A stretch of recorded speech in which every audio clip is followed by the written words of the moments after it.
வாங்க ஃப்ரெண்ட்ஸ், வாங்க. வணக்கம். எல்லோரும் எப்படி இருக்கீங்க? நல்லா இருக்கீங்களா? நான் தான் உங்கள் ஃபேஷன் வித் ஏஞ்சல்லேருந்து உங்கள் சித்ரா பேசுகிறேன். சாரி, நான் ஆல்ரெடி வீடியோ எடுத்திருந்தேன், கவனிக்காமல் நான் மியூட்டில் போட்டுட்ருக்கேன். ஸோ ரெக்கார்ட் ஆகலை, ஆன் பண்ணாமலே நான் கட்டிங் பண்ணிகிட்ருக்கேன். ஸோ அதனால் நான் பெல்ட் பீஸ் கட் பண்ணதை காமிக்க முடியல. ஸோ நான் அப்படியே ஓரலாக சொல்கிறேன், பார்த்துங்க. இன்னும் ஃபேண்ட்டு கட் பண்ணலை, பட்டியாலா மாடல் ஃபேண்ட்டு தான் இப்போ நம்ம பார்க்க போகிறோம். அந்த ஃபேண்ட்டு இன்னும் கட் பண்ணல, நான் அது சொல்கிறேன்.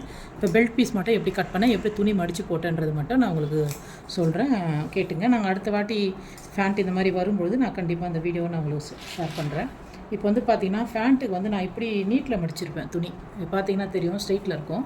ஸோ இந்த மாதிரி நீட்டில் மடிச்சிருப்பேன், அகலத்தில் மடிக்காமல்.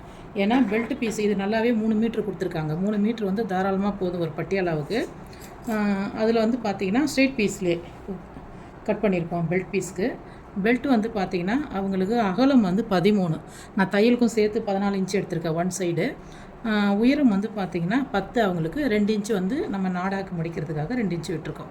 ஸோ மொத்தம் ஓவரால் 12, உயரம் 12, அகலம் 14 இன்ச்சு தையலுக்கும் சேர்த்து கட் பண்ணியிருக்கோம்.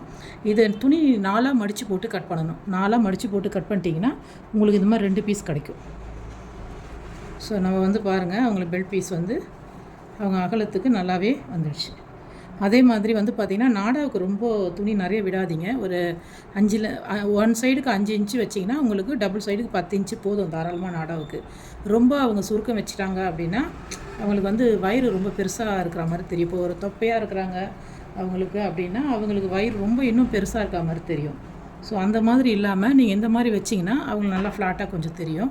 அதனால் நாடா பீஸ் பார்த்து வைங்க, ரொம்ப வைக்காமல், சரிங்களா? இப்போ பெல்ட் பீஸ் கட் பண்ணியாச்சு. இப்போ பெல்ட் பீஸ் கட் பண்ணதுக்கப்புறம் துணி இப்போ பார்த்தீங்கன்னா ஸ்ட்ரெயிட் பீஸில் இருக்குது இல்லைங்களா? இதை அப்படியே நம்ம குறுக்க மடிக்க போகிறீங்க. பாருங்கள், கரைப்பக்கம் கீழே வர மாதிரி மடிக்க போகிறோம். ஏன் நம்ம இப்படி பண்ணுறோம் அப்படின்னா அவங்களுக்கு கேதரிங் நல்லாவே வரும். அதுக்காக தான் நம்ம வேஸ்ட் பண்ண வேணாம் துணியை அப்படின்ட்டு. ஏன்னா பட்டியாலான்னும் போது நல்லா ஃப்ரீயாக இருந்தால் தான் நல்லாயிருக்கும். ஸோ அந்த மாதிரி சின்ன சின்ன 1 இன்ச்சு ஃப்ளீட் வச்சு அழகாக நம்ம பட்டியாலா தைக்க போகிறோம், சரிங்களா? வாங்க, இதை மடிச்சுட்டு எப்படி உங்களுக்கு அளவெடுக்கணும் அப்படின்றத நான் அளவு ஃபேண்ட் வச்சு உங்களுக்கு நான் சொல்கிறேன்.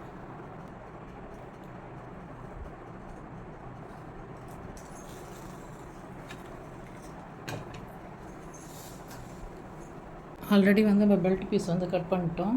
இப்போ பார்த்திங்கன்னா ஃபேண்ட்டு பெல்ட் பீஸ்க்கு ஸ்ட்ரெயிட் பீஸ் போட்டோம். இப்போ குறுக்கில் கிராஸ் பீஸ் மாதிரி போட்டு கட் பண்ணுறோம். ஏன்னா அப்போ தான் கேதரிங் நமக்கு நிறைய வரும்னு. ஸோ அளவு ஃபேண்ட் வச்சுக்கோங்க, ஏன்னா இதில் கேதரிங் கம்மியாக இருக்கும் அதனால். ஸோ இப்போ பார்த்தீங்கன்னா உங்களுக்கு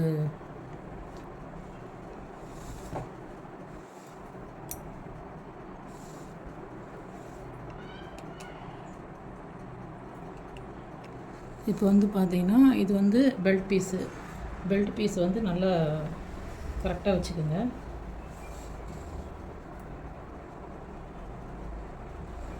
அதுலேருந்து ஒரு 1/2 இன்ச்சு மட்டும் மேலே ஏற்றி மார்க் பண்ணிவிடுங்க. பெல்ட் பீஸ்லேருந்து கரெக்டாக உயரம் காலுக்கு பார்த்துட்டு ஒரு 1/2 இன்ச்சு மேலே ஏற்றி மார்க் பண்ணிக்கோங்க. அதேமாதிரி ஷேப் பார்த்தீங்கன்னா இங்கேருந்து 9.5 இன்ச்சு வச்சுருக்கேன் நான். ஷேப்பு கொஞ்சம் ஒரு 1/2 இன்ச்சு இறக்கமாக வேணும்னு 9.5 நான் வச்சுருக்கேன். இதுக்கப்புறம் கீழே பாட்டத்துக்கு பார்ப்போம். ஸோ பாட்டத்துக்கு பாருங்கள், ஆல்ரெடி நான் 3 இன்ச்சு உயரம் நான் அளவெடுத்து மார்க் பண்ணியிருக்கிறேன். ஏன்னா மடிக்கிறதுக்காக நம்ம பெல்ட்டு மடிப்போம் இல்லைங்களா, கால் பீஸு கேன்வாஸ் வச்சு மடிக்க போகிறேன் அதுக்காக. ஸோ இது இவ்வளோ தான் நம்ம ஃபேண்ட்டுடைய வேலை. இது முடிஞ்சிடுச்சு. துணி 4 மடிப்பு போட்டிருக்கேன். அதே மாதிரி இப்போ ஷேப் எடுக்கலாம். இப்போ இங்கேருந்து பார்த்தீங்கன்னா உங்களுக்கு கரெக்டாக ஸ்கேல் வச்சு இங்கேருந்து ஒரு 6 இன்ச்சு கணுக்கால் மார்க் பண்ணிக்கோங்க. பண்ணிவிட்டு இங்கேருந்து ஒரு 6 இன்ச்சுக்கு ஸ்ட்ரெயிட் பீஸ் வச்சுடுங்க. ஸ்ட்ரெயிட்டாக மார்க் பண்ணிவிட்டு இப்போது இந்த ஸ்கேல் வச்சுடுங்க. இப்போ இதிலேருந்து அப்படியே நம்ம ஸ்ட்ரெயிட்டாக ஒரு கோடு ஆல்ரெடி நம்ம ஃபேண்ட்டுக்கு மார்க் பண்ணியிருக்கோம். ஸோ அதுலேருந்து அப்படியே ஒரு ஸ்ட்ரெயிட் கோடு.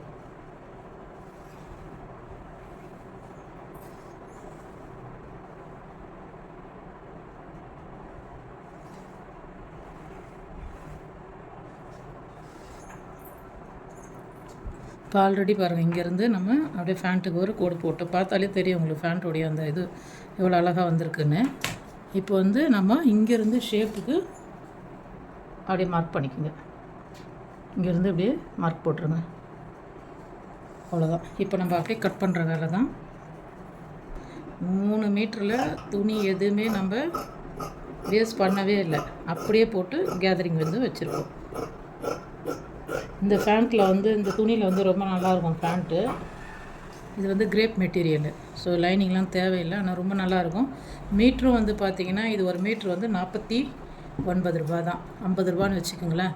150 வந்து பார்த்திங்கன்னா ஒரு நல்ல பட்டியாலா டைப் மாடல் ஃபேண்ட் வந்து நம்ம தைக்க போகிறோம். ரொம்ப நல்லாயிருக்கும் இந்த மெட்டீரியல், ரொம்ப சாஃப்டாக.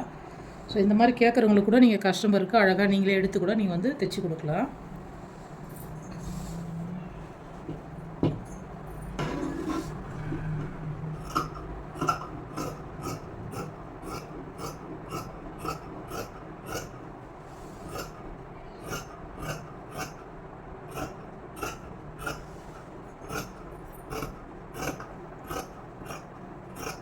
$150 நம்ம இந்த மாதிரிலாம் வாங்கவே முடியாது.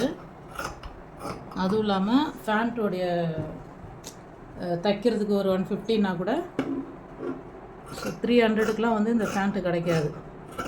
நானே ஒரு பிராண்டட் கம்பெனியில் ஒரு ஃபேண்ட் வந்து 815 வாங்கியிருக்கேன்.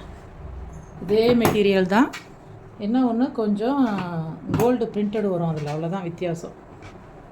ஸோ பாருங்கள், ஃபேண்ட்டு நமக்கு வந்துடுச்சு அப்படியே. இப்போ வந்து பெல்ட் பீஸ் வந்து நமக்கு 13 தான் பெல்ட் பீஸு. ஸோ இதோடைய அகலம் ஃபுல்லாகவே நம்ம என்ன பண்ண போகிறோம், நல்ல 1 இன்ச்சுக்கு பாக்ஸு ஃப்ளீட்டாக அழகாக வந்து கேதரிங் வைக்க போகிறோம். இது தைக்கும் போது நான் உங்களுக்கு இந்த தைக்கிற வீடியோவும் போடுறேன். ஸோ பட்டியாலோடைய ஃபேண்ட்டோடைய கட்டிங் எப்படின்றது பார்த்தாச்சு. இன்னொரு வீடியோவில் வந்து டாப் வீடியோ வந்து பார்க்கலாம். ஓகேங்களா? Okay friends, okay bye.